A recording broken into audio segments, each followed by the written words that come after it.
ধ্যাত্তেরিকা, আজকে এই শুয়োরটাকে ফেলে দিব। আরে এত বড় শুয়োরটা এখানে কেন ফেলে দিয়েছে? আরে শুয়োরটাকে এভাবে ফেলে দিলে কেন? এটাকে তো আমি রান্না করতে পারছিলাম না, তাই আমি ফেলে দিয়েছি। কি বলো? তাহলে দাঁড়াও, এটাকে আমি বাসায় নিয়ে যাব আজকে, বুঝলে তুমি?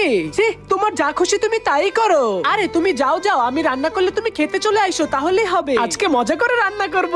বন্ধুরা, তুমি যদি আপেল খেয়ে থাকো ভিডিওতে লাইক করে দাও, চকলেট খেয়ে থাকলে চ্যানেলটিকে সাবস্ক্রাইব করে দাও, আর তুমি কোন ক্লাসে পড়ো সেটা কমেন্টে লিখে দাও। আরে বউ বউ, তাড়াতাড়ি এই শুয়োরটাকে পরিষ্কার করো। আরে হ্যাঁ হ্যাঁ, অস্থির হও না, করতেছি। উনি মনে হয় আমাকে কাজের লোক পেয়েছে। আরে বাথরুমে চাপ দিয়েছে, আমি আসতেছি একটু। বন্ধুরা, আমার জামাই বাজার থেকে একটা শুয়োর নিয়ে এসেছে, আর সেটাকে আমি এখন ভালো করে পানি দিয়ে পরিষ্কার করছি। আমার জামাই আমাকে এসে বলে তোমার আর কাজ করা লাগবে না, দাও বাকিটা আমি করছি। তো যাই হোক বন্ধুরা, অনেক মশলাপাতি মেখে এই শুয়োরটাকে এখন বারবিকিউ করব, আর এটা খেতে কিন্তু অনেক সুস্বাদু হবে। এবার বলতে বলতে কিন্তু আমাদের বারবিকিউ করা শেষ হয়ে গিয়েছে, এখন খেয়ে দেখার পালা কেমন হলো। আরে নাও নাও, খেয়ে দেখো তোমরা। শুয়োর